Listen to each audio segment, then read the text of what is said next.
救我女儿。将军，你先冷静点。到底怎么回事？今天是日本特务逼我去美满洲国的最后期限，我没答应他。这些王八蛋就在我这放了这么些炸弹。他们说了，他们知道你们今天会来接我走，所以让你们也有来无回。我情愿一死，可是我女儿……您别乱动。还有一个问题，这栋别墅里面还有没有日本人？没有，他们不可能炸自己。你看，那个玩具里、沙发底下、洗手间，还有那个花盆旁边，全都是炸弹。我先看看。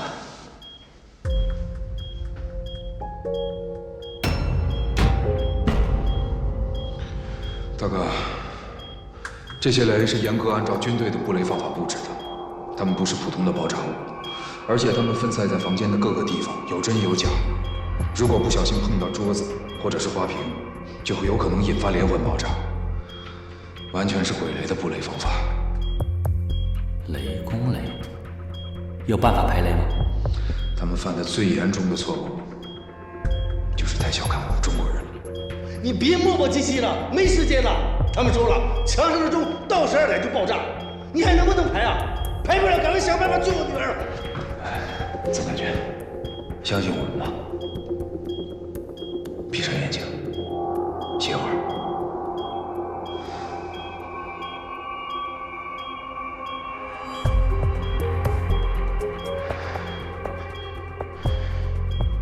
叔叔快救我！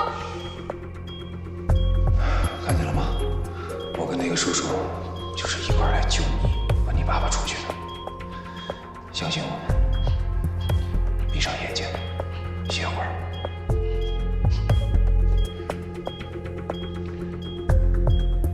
三弟，看明白了吗？布雷的确实是个高手，可惜这是个血缘派。你确定你有把握吗？想用中国老祖宗传下来的八卦阵来炸我们，你说呢？前3连，坤6段，震养鱼，艮复丸，离中虚，坎中满，对上缺，巽下断。必须严格按照方位的顺序来。大哥，报位吧。前3连，前位。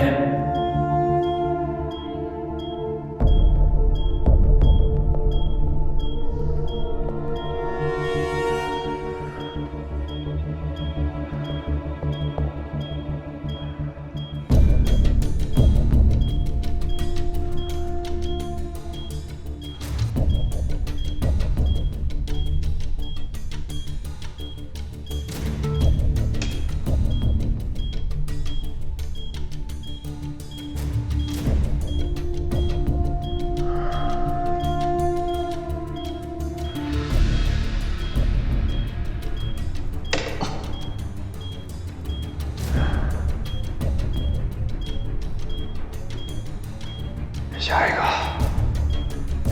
坤位。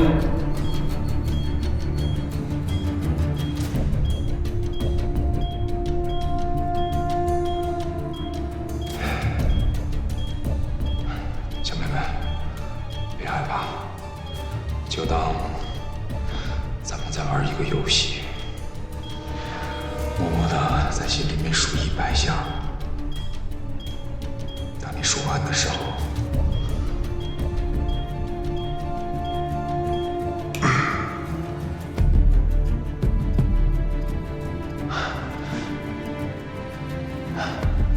数了多少下15下。下一个大哥，这儿。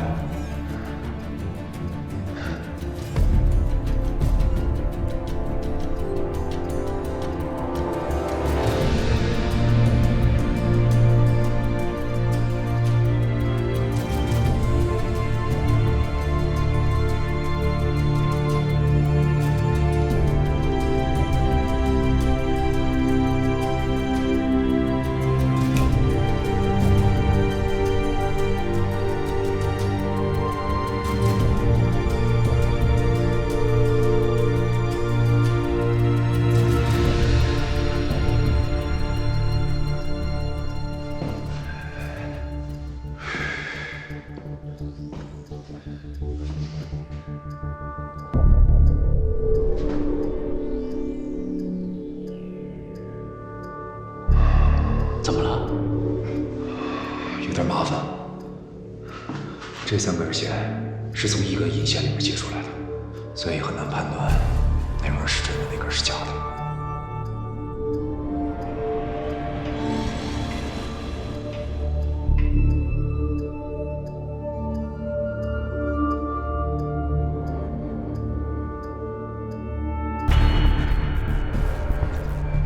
不是你们俩在那磨叽什么呀？还不快剪呢！闭嘴！我三弟脾气不好，他要手一哆嗦，这儿全爆炸了。怎么办？对吧？太冒险了吧？咱们俩同时简单击中了2根，这样概率大一些。我信你。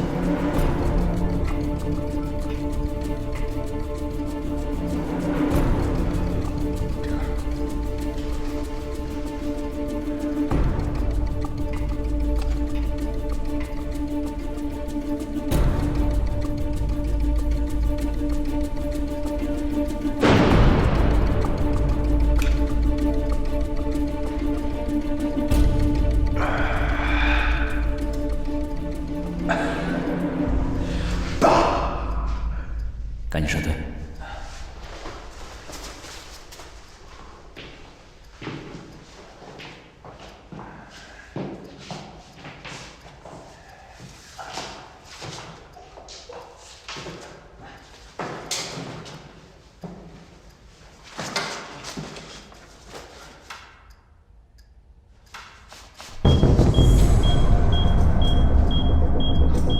定时炸弹，这帮王八蛋小时们在这儿等着咱们呢。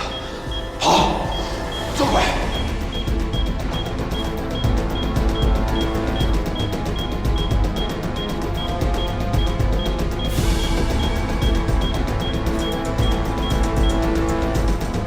来，快！来，上车，快！上车，走！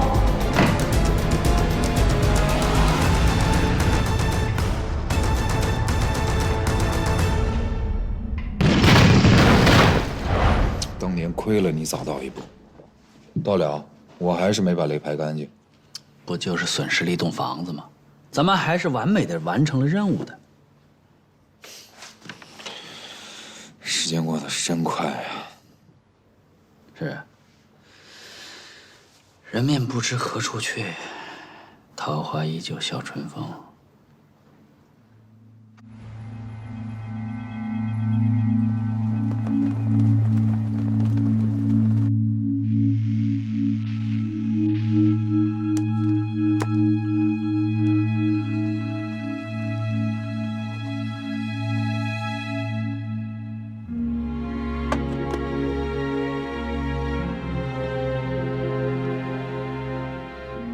这份加密电报，让陆凯明白了老姨即将展开一场艰难而危险的行动。他不由得替老姨深感担忧。这个事儿急不得啊，还得开会研究呢。开什么会开会？我这都火烧眉毛了，您开什么会啊？我现在急需人手。不是您这样，您听我跟您解释，就给我2分钟时间行不行？我解释清楚了，我也就不烦您了。您别走了。你先告诉我，我为什么要把刘宁他们从雷区撤下来啊？你这不是让我在敏感地区猖狂成技吗？丢失的这批五硫化磷那不是小事儿，凶案的作案手法干净利落，我怀疑这就是敌人惊蛰行动的重要一环。表面上看，丢失的这些五硫化磷都是制造农药的普通药剂，但是数量巨大，一旦被敌人利用，制造成毒气、炸药，那后果不堪设想。现在最重要的就是全市排查，找到这批五硫化二磷。那山上的雷都在荒无人烟的地方，你随便拉个警戒线，什么时候不能排啊？万一市里边出事了，别怪我没给您提这信儿啊！行，您开您的会，我走我的。等等，怎么了？臭小子，容我想想啊。琢磨琢磨。你说的这事儿还真是个大事儿。你看看，哎，还真得先排除这个隐患。哎，小王，到，你马上通知刘宁，叫他带人下来，配合陆凯，在全市展开排查丢失的五硫化二磷。五硫化二磷的行动。是，快去！我走了啊。哎，臭小子，真是啊！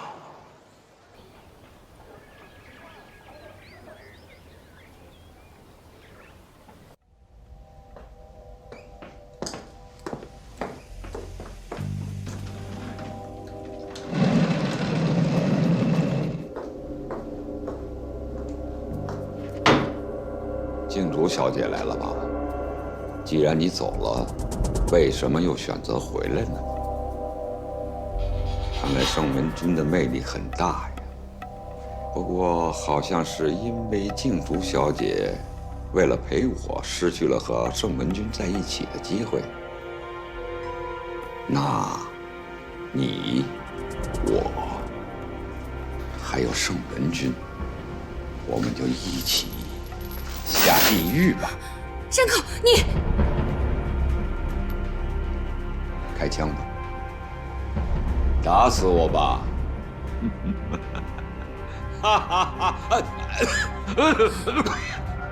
山口俊一，你少给我耍花样！青春小姐，他好像犯哮喘了。哮喘啊！山口，你快告诉我，你需要什么药？说，快说呀！沙美特罗，阿金美斯瓦。你在这看着，我马上回来。好。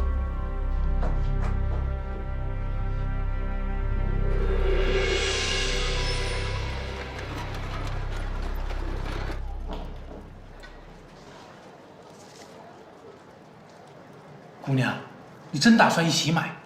对，老板，麻烦你给我快一点，我有急用。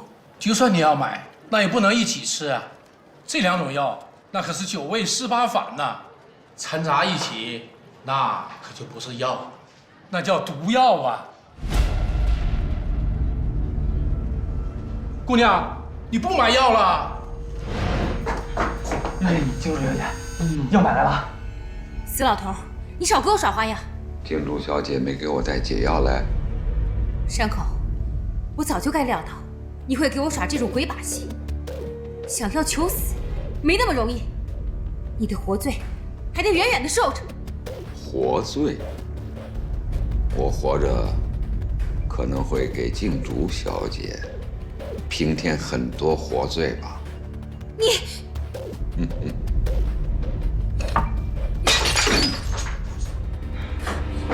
哎呀，你这老头，饿着吧你！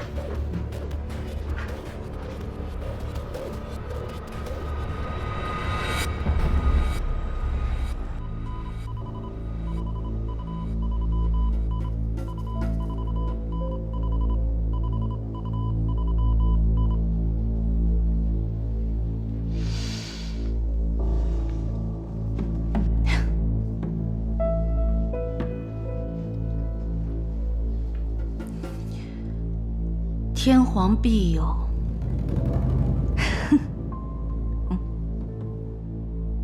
惊蛰行动将在7天之后正式开启。惊蛰，有意思。蛰伏之后的惊世骇俗。前天，我有2个任务交给你完成。第一，必须督促崔胜文和曹创排雷的进程，确保万无一失。是。那么，第2项任务呢？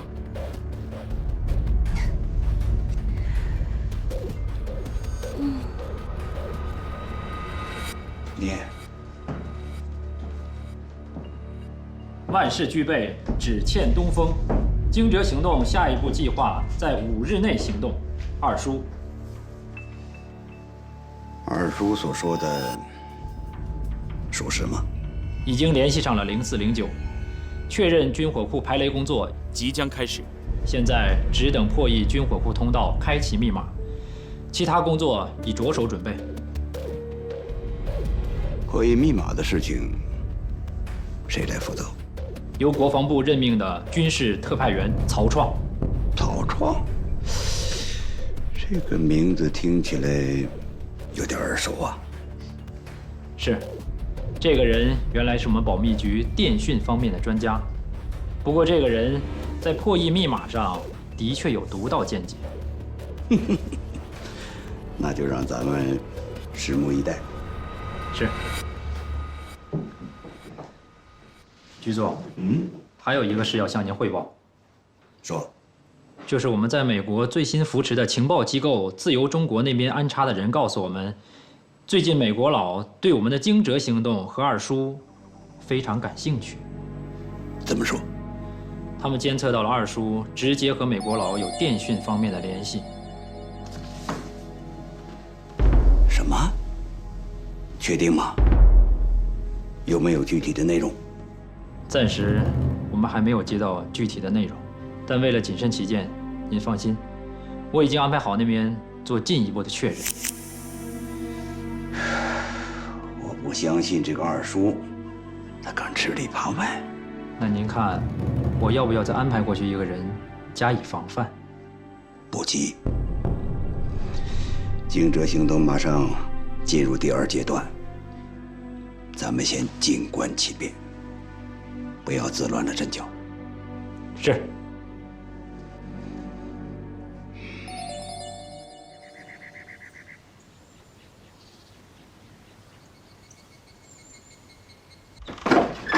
报告，特派员，副总指挥，出事了。一个军人遇事要冷静，不要老是慌慌张张的。有事说事。是，属下刚才去请崔胜文长官，结果发现他不见了。什么？不见了？对。特派员，我说什么来着？这个崔胜文就会阳奉阴违，当着你和二叔的面显得他有多能耐似的，转脸脚底抹油他溜了。他这个排雷专家走了，剩下我们这些只会拉枪栓不会排雷的人还怎么去干？上峰拿我们当炮灰也就罢了，可他让我的弟兄们去当人肉垫子，我是坚决不干。哎，陈兄，陈兄，稍安勿躁。以我对崔老弟的了解，他绝不会临阵脱逃，兴许是有什么急事呢。要不咱们再等等？等等，我压根就不想干。可二叔他能答应吗？他可就给了我们3天时间排雷啊！3天期限一到，咱你我都得吃不了兜着走啊！别忘了，他可是有国防部的尚方宝剑，可以先斩后奏啊！楚副官，到，派人去找。是，等等，到哪儿去找啊？腿在他身上，外面又都是共党地盘，怎么找啊？我说特派员啊，你也动动脑子想想，他要是真想干，至于昨天接到任务，今天就人间蒸发吗？那你的意思呢？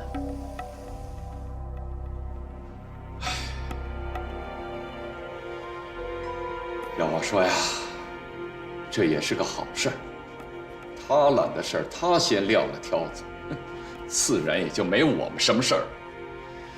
要是二叔怪罪下来，有他这高个儿顶着，咱们怕什么呀？到时候，咱们一起说他临阵脱逃，看二叔怎么办。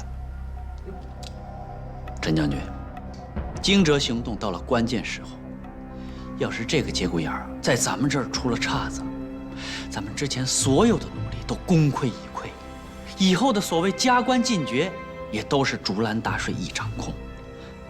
你觉得这样划得来吗？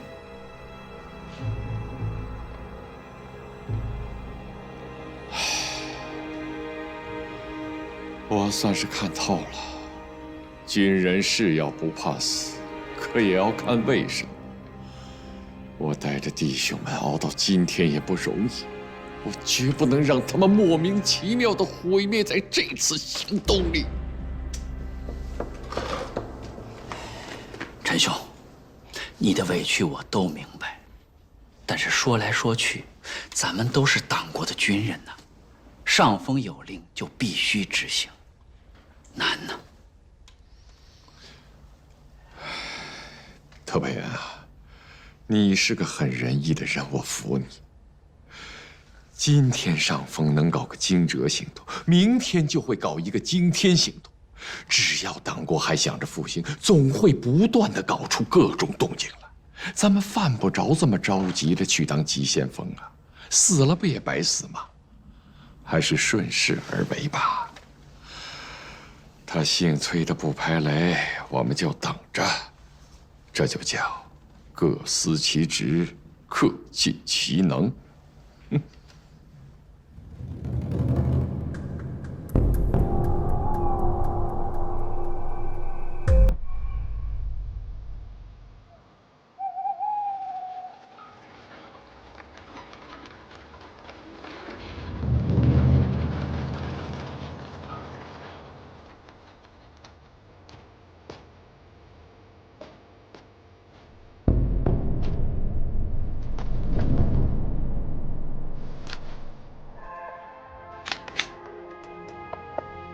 圣王，咱家门口摆花若是杂花，则表示一切如常，不必挂念；若是红花，则表示有事相询，需要面见。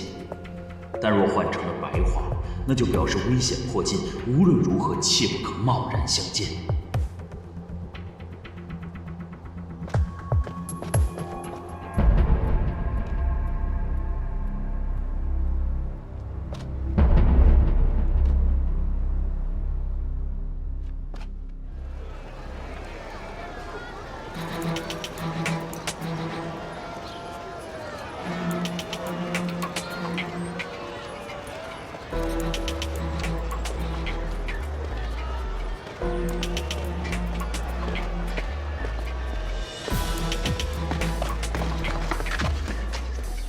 是我。说吧，什么情况？金主小姐那天去这趟和记西药房，但什么都没买。和记西药房啊，那天山门老头突发哮喘，说要吃沙美特和罗和阿奇霉素，金主小姐就去和记西药房给他拿药。到了那儿他才知道，这2种药根本就不能一起吃。山门老头这不是得哮喘，他在寻死呀。于是金主小姐就什么都没买就回去了，还提醒山门老头不要少花药。先走。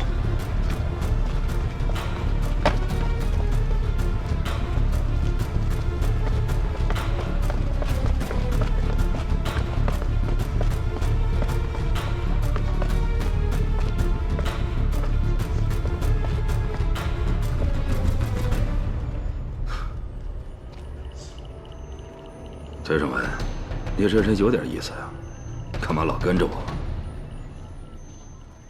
回去转告你们家主子，想从我这儿得到他想要的东西，纯属做梦。等等，既然咱们都是军人，切磋一下吧。你也配做军人？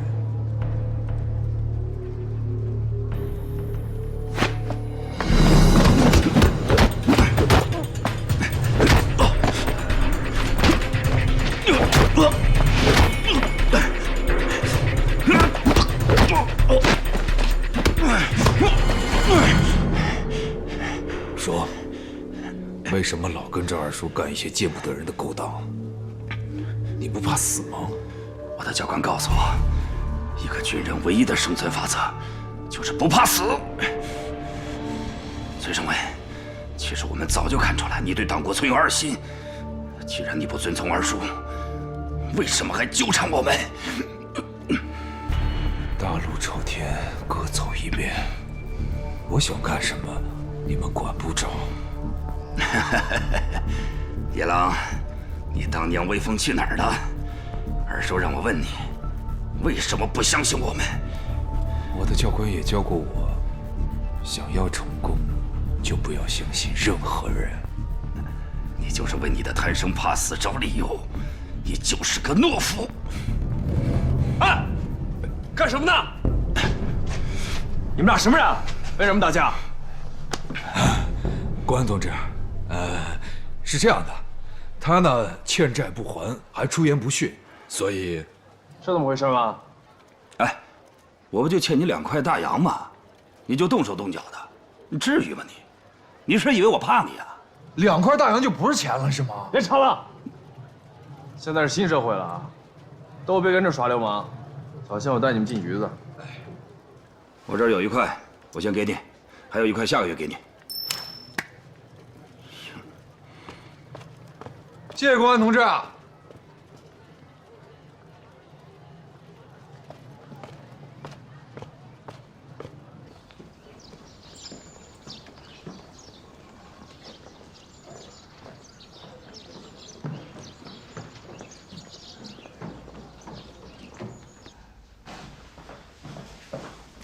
陆凯，你神经病吧？啊，你是觉得我刘宁好欺负是吧？一声不响，你把我从山上掉下来，你以为我在那儿排雷？那是玩的，那是。同志，能有点礼貌吗？下次到我这个屋子里边来，先敲敲门。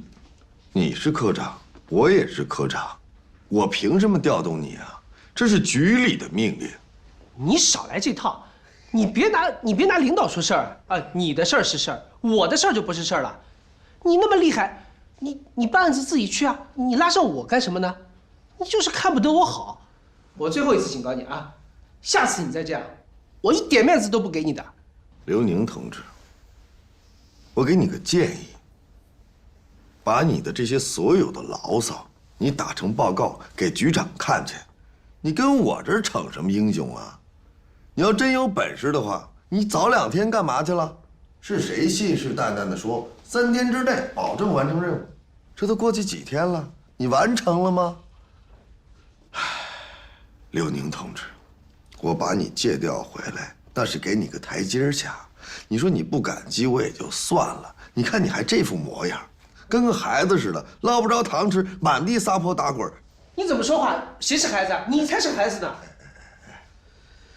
遵守纪律，服从上级的命令，这不是你经常挂在嘴边的话吗？怎么一到了你了，就变成只许州官放火，不许百姓点灯了呢？我可警告你啊，五流华尔林这个案子迫在眉睫，如果你真有什么不满意的话，你去找周局去谈去；实在不行，你去找我的老首长去谈去，兴许就会有一些改变的。但是我告诉你，在没有改变的情况下，你必须严格服从命令。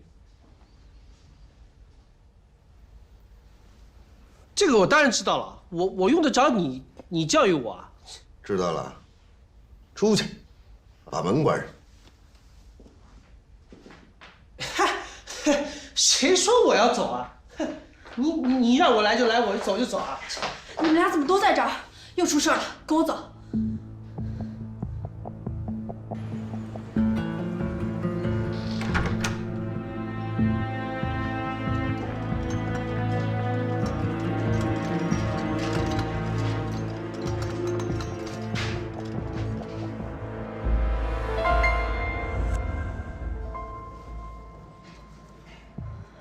这凶手的作案手法太残忍。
是的，爹。我们还有半个小时就出发了，特来向您告别。好啊，孩子们。你们3个虽然不是一母所生，但是我希望你们在抗日的战场上够肝胆相照，就像异母同胞的亲兄弟那样，休戚与共，同仇敌忾，把狂妄野蛮的日本鬼子赶出我泱泱中华。爹，您这些话都说了好多遍了，我们都记住。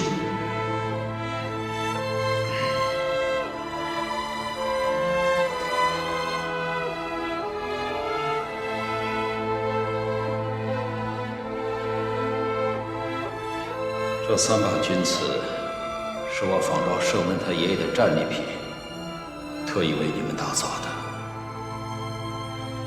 当年他爷爷从八国联军的手里缴获了它，并且用它先后杀死了3个入侵中国的恶魔。今天我郑重地把它交给你们，就是希望你们能够像先人那样英勇杀敌，雄风所在。如果将来在战场上负了重伤，绝不能做俘虏，当用它慨然自尽，以维护我中国人的尊严。怎么样，孩子们？你们都听清楚了吗？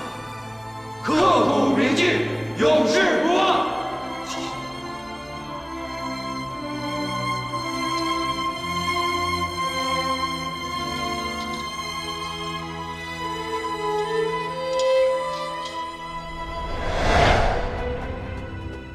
这把钧刺的出现，说明敌人是在故意试探崔胜文和陆凯之间的关系。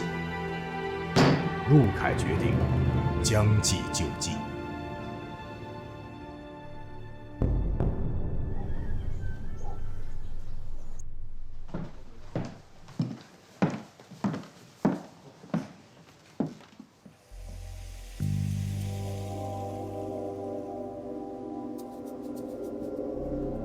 包老师，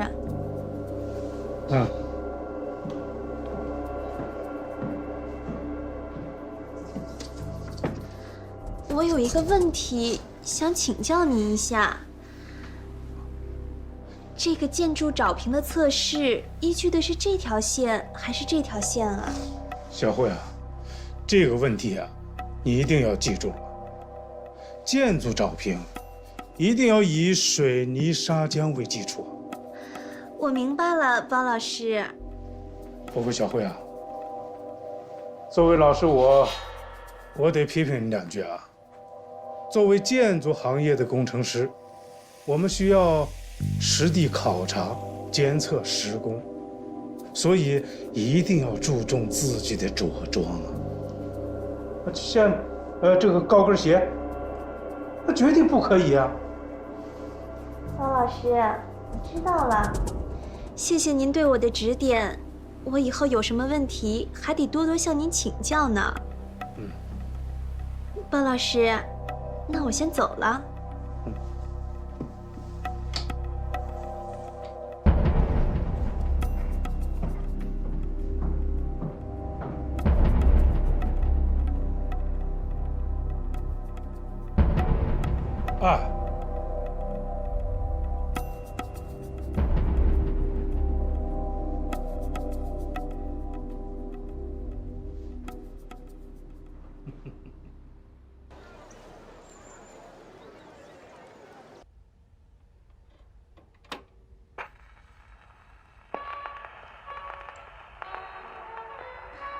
这张唱片是我41年刚到上海的时候买的，只可惜啊，听的次数太多了，都有些磨损了。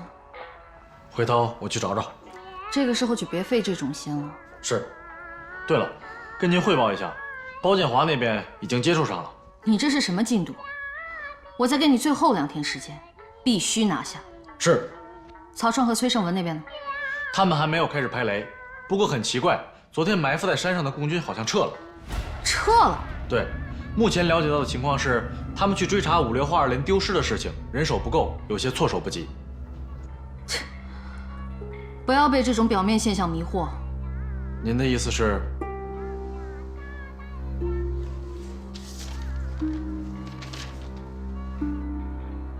这是我昨天截获的电码，和公安局内线提供的是一致的。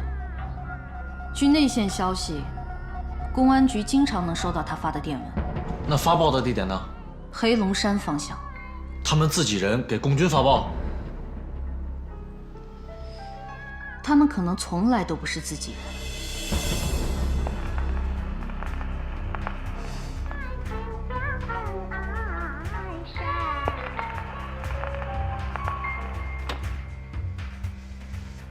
哎呀，有些东西磨损了，就应该把它丢掉。越舍不得越心烦。那我该做些什么？人的事情急不得。第一，不停地试探；第二，耐心等待。只要是内鬼，早晚会露出马脚的。是。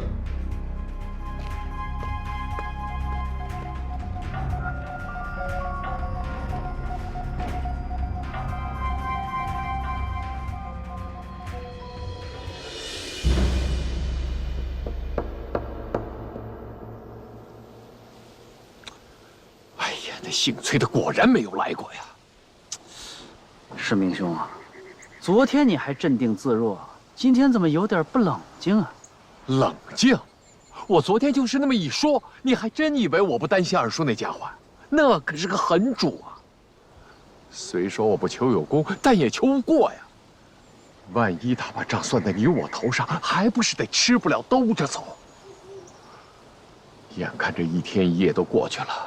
那姓崔的连一点动静都没有，真是急死人了！到时候二叔肯定拿咱们当炮灰呀！哎，要不这样，干脆咱们让部队先潜水如何？看来你今天真是不冷静，你太小瞧二叔，太小瞧毛局长了。你忘了军统是干什么的？既然你上了这条战船，你就没有退路了。现在要走，那就是临阵脱逃，要受军法处置的。唉，我今天是出门没看黄历啊，真是倒霉透了。做人不成人，做鬼不成鬼哟。二位，起得够早的呀！真是不禁念叨，说曹操曹操到。托您的福啊！我二叔再有福，让你们这么拖下去，早晚会被拖垮的。请二叔明示。军令状明明已经下了，3天时间排雷，到现在还不行动，居心何在啊？排雷之事已经交由我们反攻游击总队全权负责，这才1天你就过来兴师问罪，莫不是对我们不信任，还要时时监督吗？哼，这般所为实在令属下寒心呢。就是，特派员几次3番好言相劝，让我们团结一心，可你们呢，却处处为难我们，处处像防贼一样防着我们，什么意思嘛？你。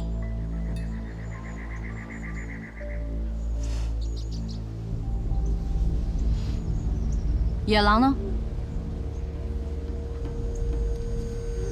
他身为排雷行动的主力，到现在还没有出现。二叔过问一下，不为过吧？你们倒是跟我说说看，他人现在到底在哪儿？消失了1整天，为什么没有人汇报？我们哪知？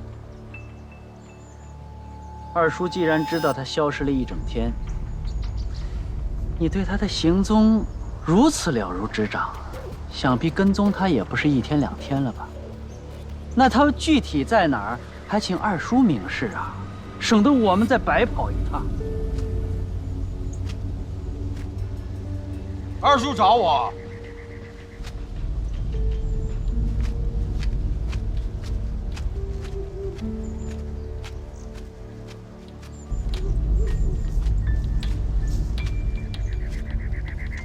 排雷行动10万火急。容不得一丝耽搁。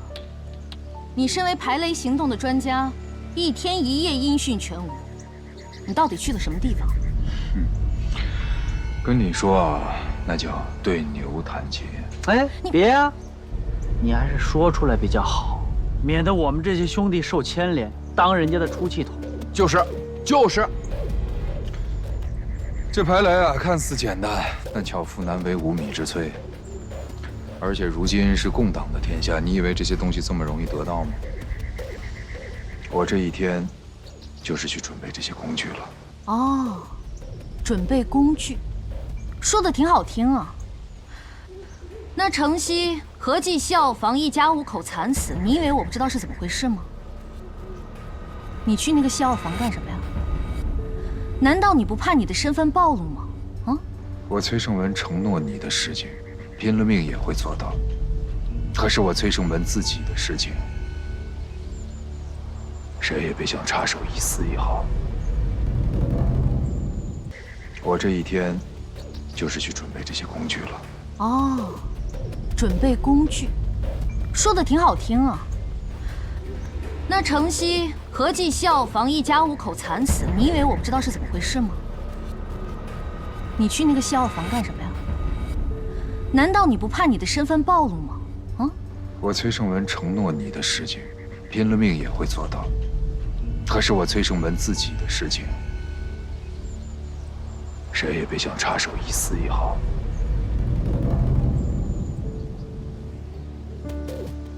排雷任务迫在眉睫，耽误了进度，咱们谁都担待不起。而且你们也知道，我做事情的时候不喜欢被任何人打扰。曹特派员留下帮我就可以了，这剩下的人，请便吧。好，那我就先看你的表现。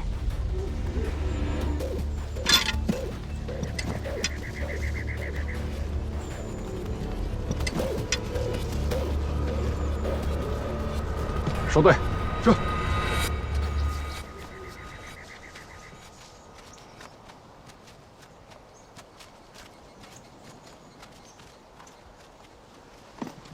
三弟，刚才他说的和记西药房，大哥，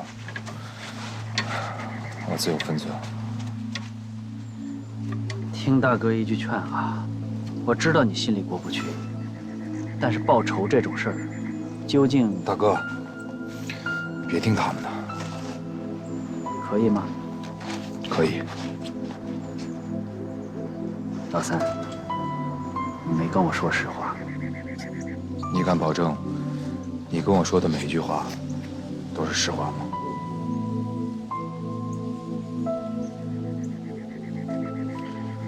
还有2天时间，这个雷区比我之前预想的还要复杂。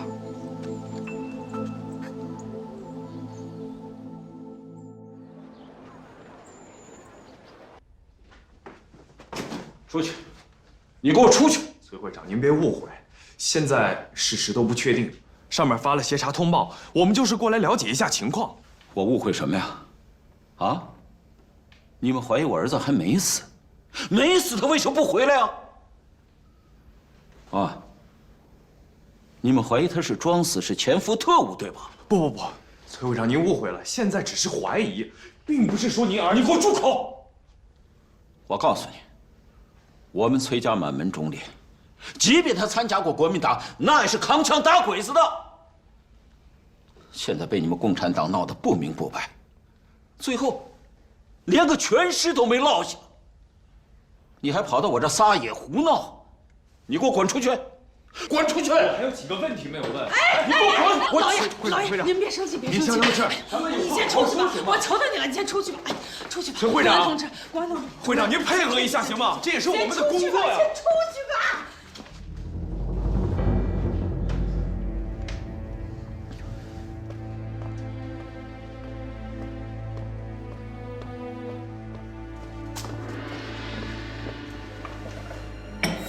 老爷，喝口茶消消气啊！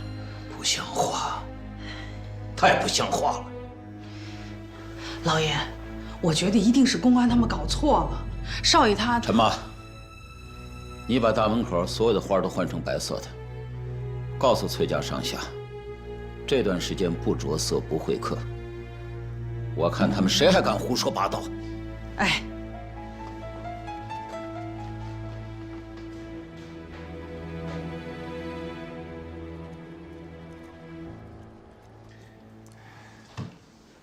陆凯啊，这一次的事情我都听老周跟我说了，想得周到，干得漂亮。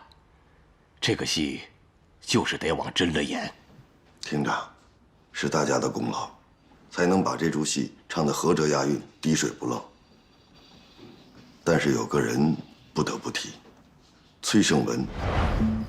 在我确认这把刀后，我就直接去找他了。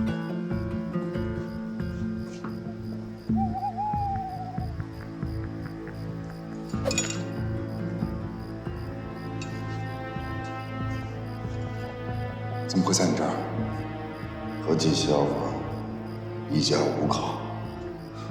我昨天晚上确实去过和记西药店，但我去的目的是查清楚买药的事情。谁知道有人先我一步，杀人灭口。你的意思是说，我之前就怀疑过，那家药店可能是麻雀的一个联络站，这回算是老实了。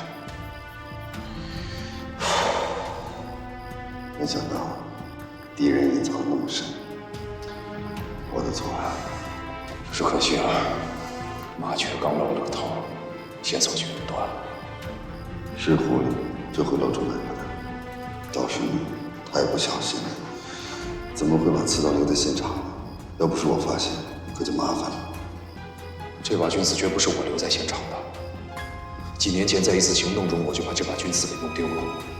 当时你也在啊，就是我们在夜总会门口与麻雀擦肩而过的那次。你确实跟我说过，不仅丢了麻雀，还丢了伯父给你最重要的东西，就是他。不过现在看来，麻雀算是盯上我了。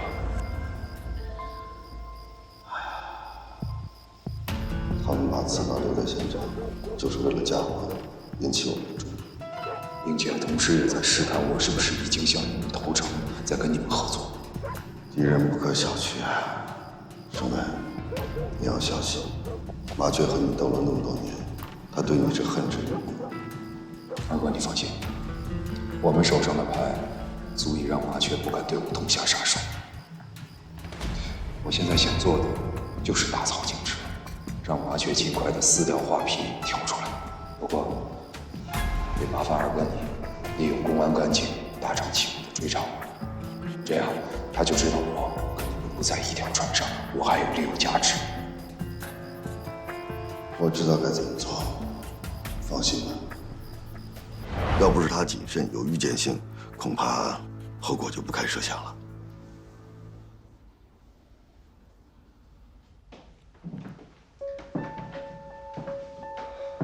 这样也好，你们这次行动一举两得，一方面消除了崔胜文的投共协议，以便他更有条件深入到惊蛰计划的核心，好让他继续追捕那个日本间谍麻雀，这是我们共同的敌人。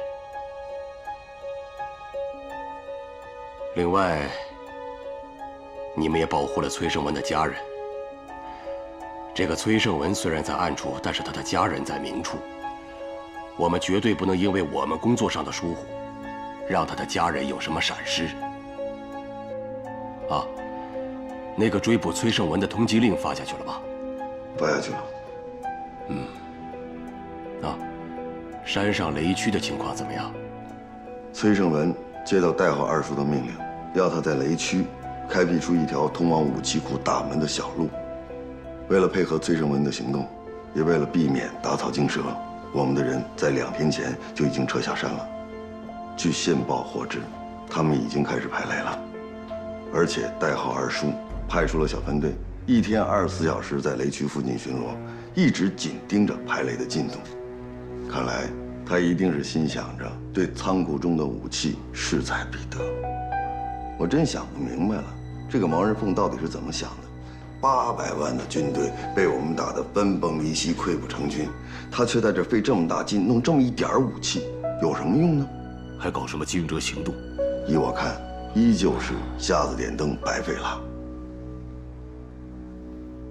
陆凯啊，在战略上我们要藐视敌人，但是在战术上，我们一定要重视敌人。反特工作无小事啊！你们625专案组下一步有什么计划？螳螂捕蝉，黄雀在后。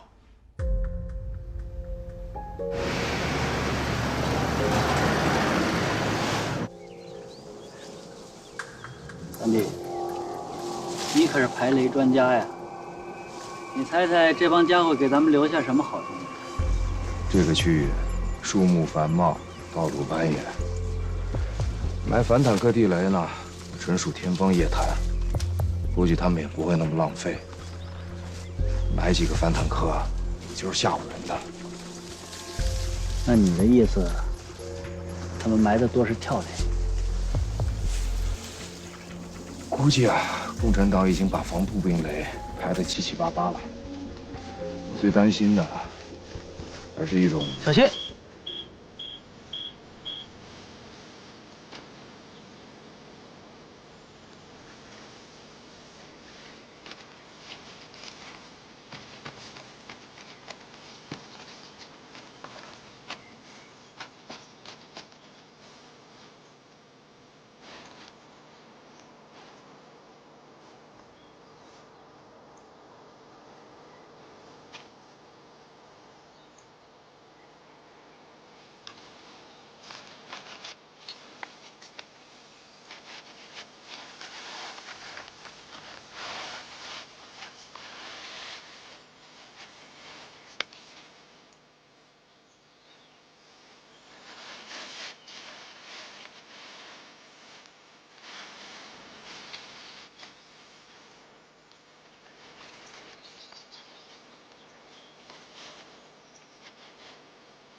这帮混蛋，真是防不胜防啊！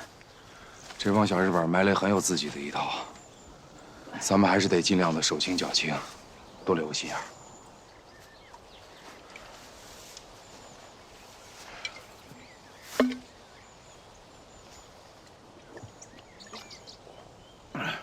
大哥，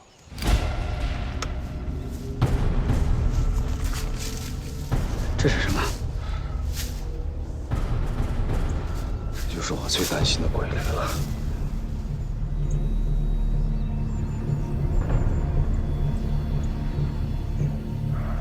不过还好，你恰好没有触及到它的引爆装置，但是恐怕现在你也成了地雷的一部分了。那你还等什么？赶紧走啊！我走哪儿去啊？给你一个人扔这儿？这么说，你有办法？看到那儿了吗？这帮狗日的小日本，一般的鬼雷呢，只要剪断导扳锁也就没事了。但是这个鬼雷环环相扣，也有张力释放装置，只要剪断了，咱们俩就两命呜呼了。那就别愣着了，快跑啊！大哥，你冷静点儿，你情绪激动容易引爆地雷的。我只是说不能剪断导扳锁，但是没说一定没办法。三弟，当年在抗日战场，你救过我很多次，这次我绝不能让你再冒险了，把命再跟我一块儿折在这儿。我可不想跟你一块儿死，你别把什么责任都推给我啊。老三，我心里一直有一句话想跟你说，感谢你这么多年对湘涵的照顾。难道你现在想听我跟你说一声对不起吗？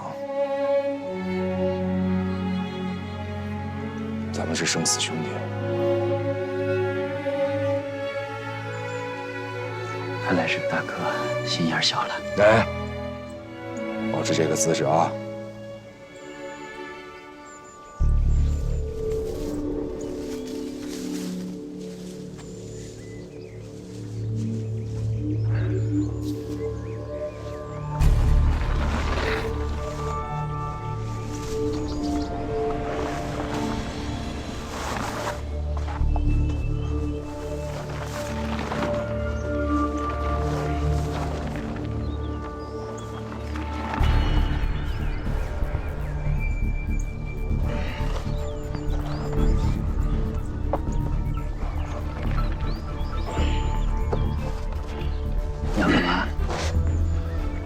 我数1、2、3，数到3，咱们俩就同时往这个方向。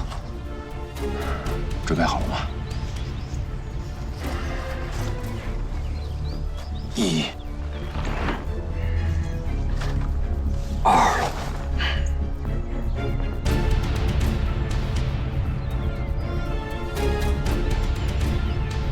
3。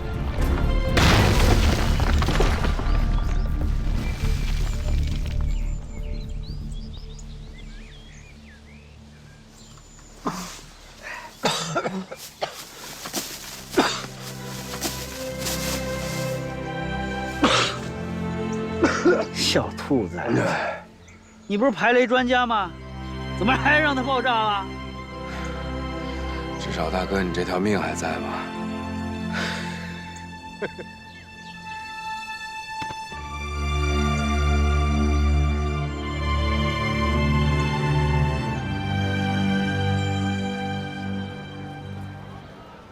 这么说，这2个人真是胆大命硬，居然让他们活着趟出一条道来。是的。很好，马上通知咱们的人做好准备，一旦弹药库的大门打开，就让毒龙他们抓紧行动，然后马上转移。切记，时间紧迫，不容有差错。是。另外，据内线密报，崔胜文和陆凯好像不是一条船上的。人心隔肚皮，真真假假的事情一时也说不清楚。这样吧，这件事情先放一放，下一步就是要打开鸟笼，让鸟自由。枪再好，没有人扣扳机，它也响不了啊。是。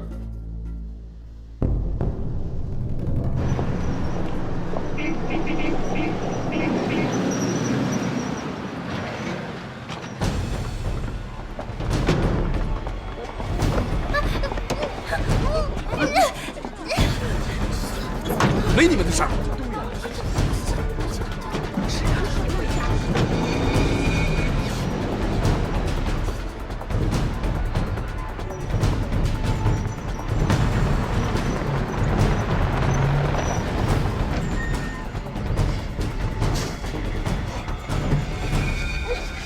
花儿，我想死你了。总队，任务要紧，你胆子可真大。你这样跑来见我，就不怕身份暴露了？让二叔知道了，咱们俩可都是吃不了兜着走。就是二叔让我来的。怎么说？他们让我提醒你，时间不多了。这次你有多大把握呀？实在不行，咱们私奔吧，到一个二叔找不到我们的地方。你别傻了，这天下离开二叔，哪还有我们的容身之所？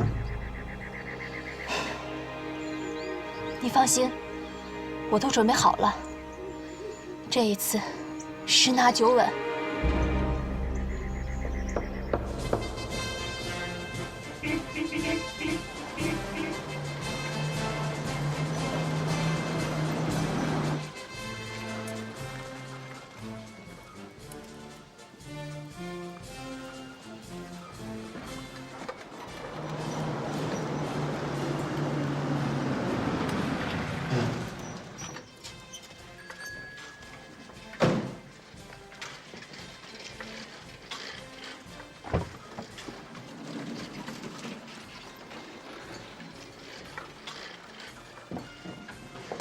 谢谢啦，辛苦你了。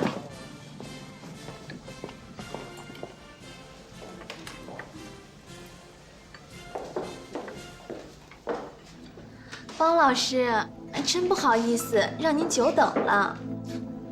不碍事。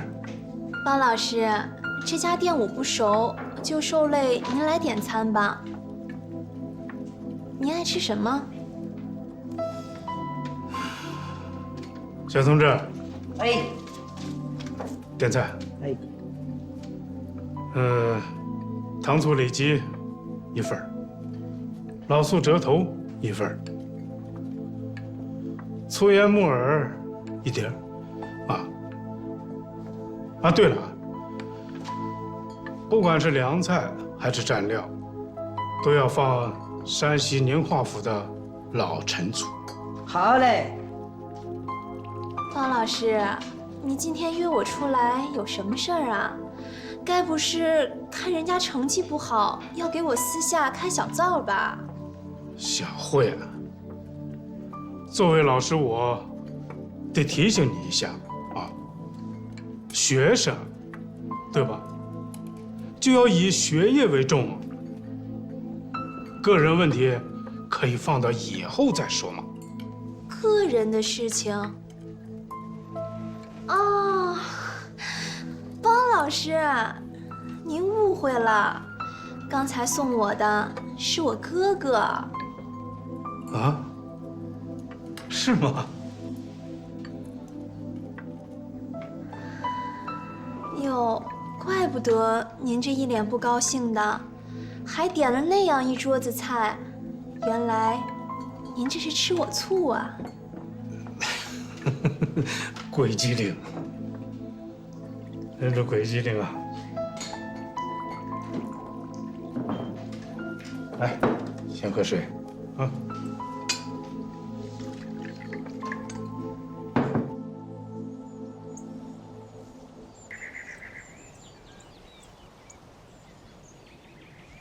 三弟啊，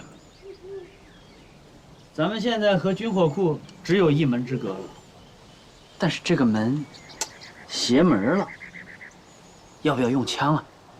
我看一眼。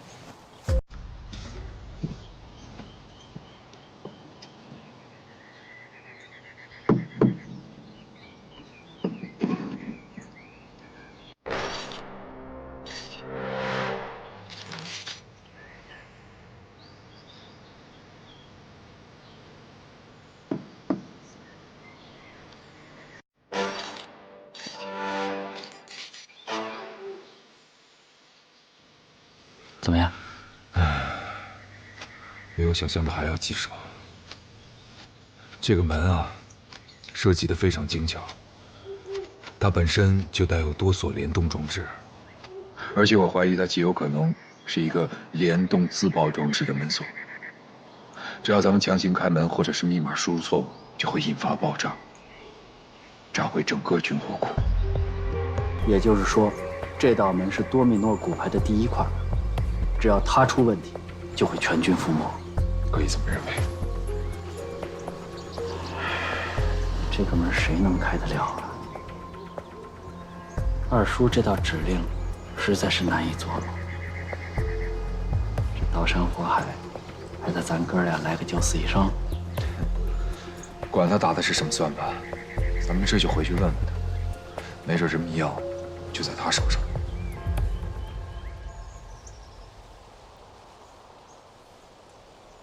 我还没有质问你们，你们反倒质问起我来了。野狼，你不觉得你这样有点过分吗？既然我们同为党国办事儿，那凡事自然得问个清楚吧，要不然到时候我们连怎么死的都不知道。大哥，你说是不是？从来只有胆小的人才会畏首畏尾。想必二位都是大智大勇之人，该不会是因为怕死而没有完成任务吧？你少他妈给我来这套！你不怕死你去啊，我让贤行了吧？老三，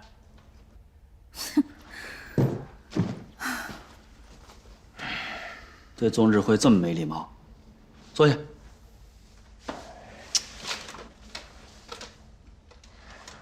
雷我们已经排干净了，武器库的大门也不是开不了，而是没有密钥。没有密钥，要强行开门，武器库很可能变成一片废墟。这个结果你愿意看到吗？我不管你们有什么样的原因，我只要看到我想看到的结果。没有密钥，你们就破解密钥啊！总之，3天之内必须把武器库里面的武器都给我拿出来。我也明告诉你，3天之内不可能。党国培养你们不是让你们在这跟我说不可能的，而是让你们把不可能变成可能。那党国总应该告诉我们，为什么非要3天之内拿到武器吧？我们也是惊蛰行动的一部分，有权利知道下一步计划。还是说，党国对我们根本就不信任？那我就要亲自问问上峰了。党国就这样对待忠臣的吗？好啊，既然你要跟党国算账，我也不怕告诉你，现在就是你的这个好兄弟在毁坏我们的惊蛰行动。欲加之罪，何患无辞？你不是一直问我为什么要找到那个日本人吗？因为上峰明确地告诉我，只有山口俊一的身上才有打开军火库大门的密钥。那你早告诉我呀！你早告诉我，我不早去找他了。解铃还须系铃人，我再给你们3天的时间，如果打不开军火库的大门，惊蛰行动立刻停止。到时候你们2位就在这个深山老林里面做孤魂野鬼吧。哦，当然，如果说你们想集体投诚共党，我也不拦着。谁呢？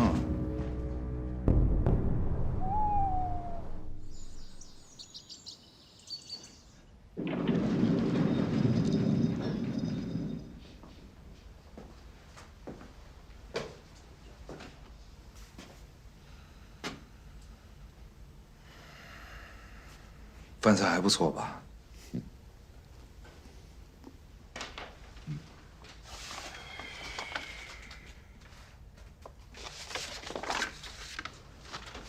如果你今天还是不告诉我军火库大门的密码，恐怕你会看不到明天的太阳。笑话！你以为我现在就能很清楚地看到太阳吗？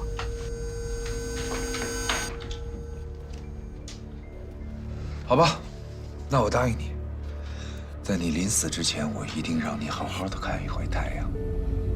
很多人呢还舍不得我死哦。你是不是以为你永远不告诉我密码，我就永远也打不开那扇大门啊？请你尊重一下我，我正在吃饭。没关系，边吃边看吧。怎么样，熟悉吧？这2种呢，是你们日本人最常用的门保险装置。看在你吃了我这么多天饭的份上，告诉我是哪一种总可以吧？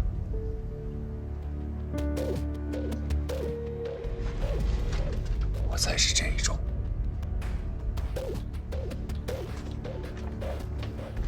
那就肯定是这种了。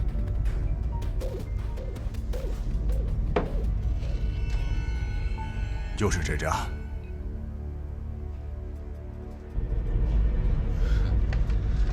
那就把这种留作纪念吧。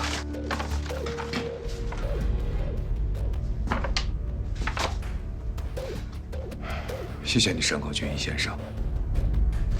多吃点啊。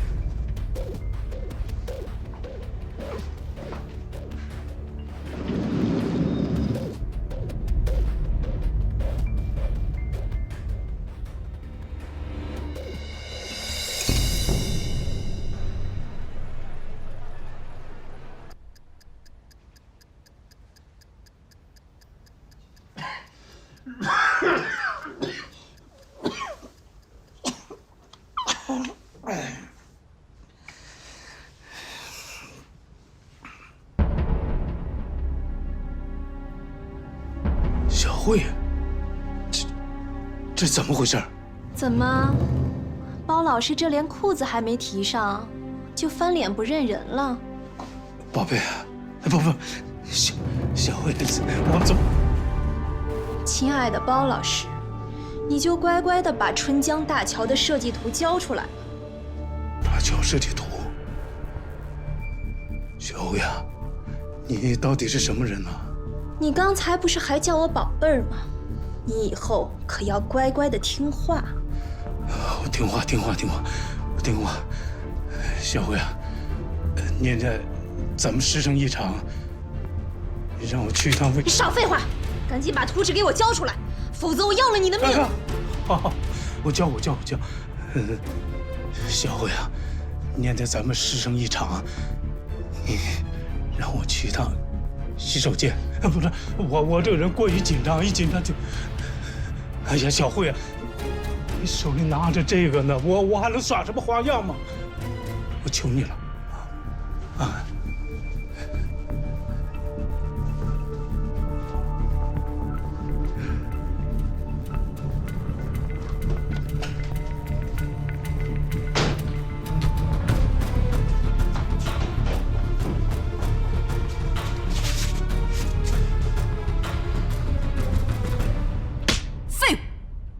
没用的家伙，煮熟的鸭子都能飞了。属下失职。我再给你1天时间，如果你找不到他，你就……是。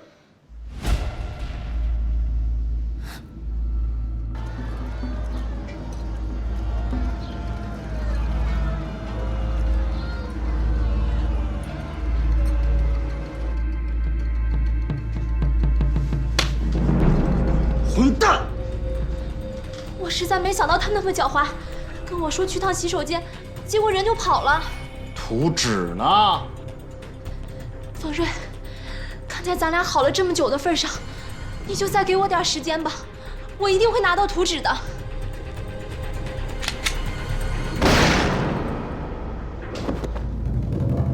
报告，都已经搜查过了，没有找到图纸。图纸是找不到了，找人吧。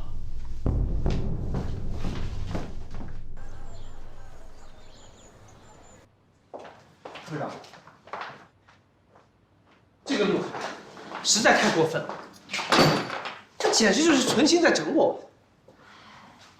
你发这么大火干嘛呀？陆凯，这哪是整我们？这还不叫整啊？几天了？你说，整3天了吧？我们把春城都跑遍了，5流花2林的影子看都没有看到过，我腿肚子都转筋了。这个陆凯啊，他就是存心的，屁大点事，哎，让我们这么多人去找，兴师动众、劳民伤财的。刘科长，我觉得你这么说有点过分了。那你的意思是，这5流花2林他自己长腿跑了？再说了，陆凯不是都说过吗？5硫化2磷是制毒的重要成分，绝对不可以轻视。小周，你是不是被陆凯洗脑了？不要那么草木皆兵，这个案子很简单，哎，就是一个普通的抢劫倒卖案，没有那么复杂。简单？你拿什么证明它简单？你能负责吗？哎，我这就是推测一下，这怎么证明？怎么负责啊？这个你看，那你说了这么多，不还是不敢吗？不敢，咱们就得继续查。还继续查？哦，光查这个案子，别的案子都不查了。不说别的，625专案的线索我们查不查？查，都得查，哪个都得抓，哪个都不能放。哎，你现在这个腔调啊，跟陆凯简直一模一样的。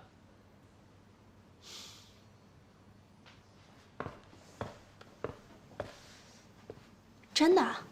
你也觉得像？我也这么觉得。去看看。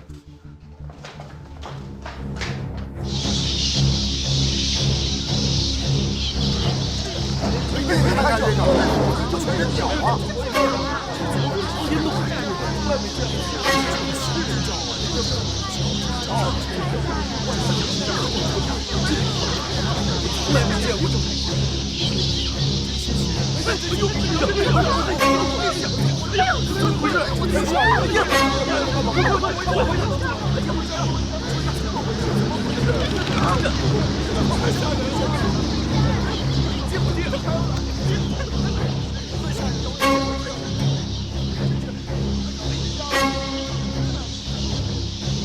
今天真是奇怪了，哎，你说这些小鸟怎么会集体自杀啊？难道？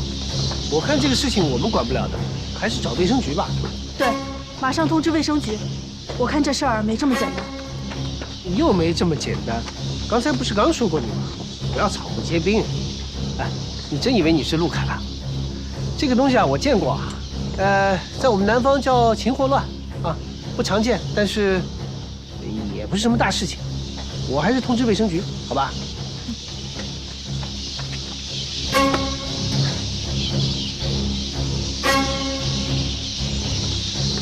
快走，快走！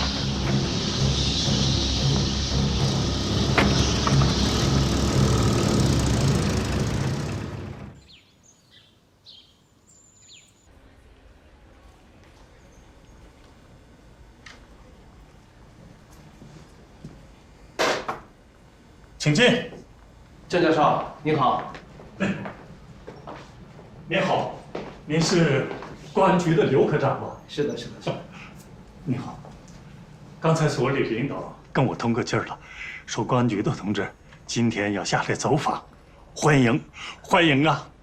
我们呀也是久闻您的大名了，您可是知名的鸟类专家。是这样，我们这次啊有一个案子啊，需要咨询您一下，其实是我们打扰您的工作了。您说的太客气了，保卫新中国的革命果实，不光是你们公安战线的责任，也是我们科研工作者的责任呐。虽然我郑某人身在固执队，但是我也想为你们查案尽一点绵薄之力吧。请，来，请坐。好的，郑教授，咱们言归正传，具体情况让我的同事小周来给你说一下。好，教授，你看一下，我们要问的就是这个病。你没事吧？看你脸色很苍白。没事儿。这种鸟类是咱们郴城地区很常见的鸟啊，民间管它叫穿树瓶，其实它的学名呢是叫茶腹虱。教授，是这样的，我们这几天调查过，在咱们市里的好几个街区发现了一种奇怪的现象，就是这种鸟类突然间成群结队的出现，然后发疯似的撞击电线，攻击行人，最终它们都会在玻璃窗或者墙上撞死，尸体成片。哦，我之前也受到过这种鸟类的袭击，所以我们想问一下，这种现象它到底是一个什么原因呢？你说的这种现象呢，这个国外专家提出了2种可能原因，一种呢是鸟类在迁徙的过程中，它基本是以定向标来确定它飞行的方向，但是由于地球磁极的细微移动，它就看不准这个定向标，这样就不管前面有没有障碍物，它也仍然按着这种直线向前飞，这种群体自杀的现象就产生了。那另一种呢？哎呀，另一种，它是叫食物链富集说，海洋中的某些藻类可能含有某种神经毒素，这样在鸟类的体内就存在了大量的神经毒素，一旦侵害到鸟类的神经，就会发生鸟类群体的精神变态。原来是这样。那教授，咱们现在这种现象是属于哪一种情况呢？咱们这种现象，恐怕哪种都不属于。郑教授，那您的意思是，以上2种结论都是以候鸟为前提来做研究。它，茶腹虱，是留鸟。这样吧，你们先把样本给我留下，我做完化验之后呢，再下结论。主席不是说吗？没有调查就没有发言权呢。好的，好的，那就拜托郑教授您了。这样吧，我们今天就先回去。您一旦有了调查结果啊，请您尽快的告诉我们。好的。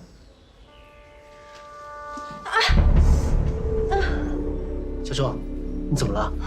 没事儿，我得赶快去把这个情况告诉陆凯。走吧。好的，那谢谢您了。不客气，再见。好，再见。再见。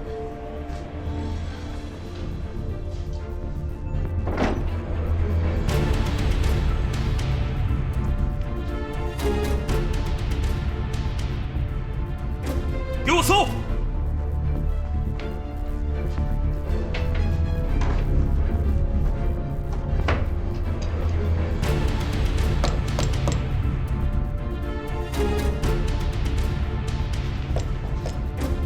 这里。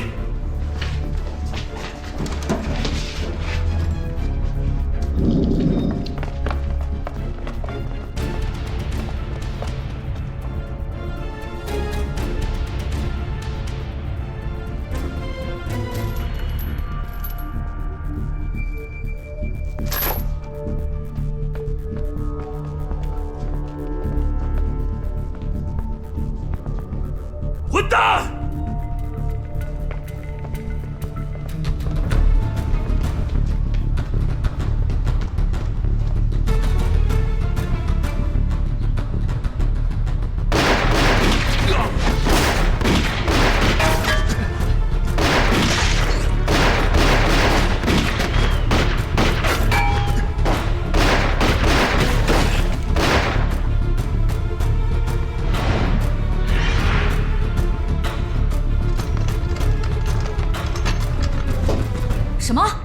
没人？是的，看样子他们刚刚转移。不愧是野狼，这么快就把人转移了。你们发现什么线索没有？我们仔细翻过了，确实没有发现山口军一的任何痕迹。不仅如此，我们还中了共产党的埋伏。成事不足，野狼，你给我等着！周远，你跟刘宁去动物研究所了解情况怎么样？啊？我觉得这事儿跟迪特肯定有关系。不是我跟你说话呢。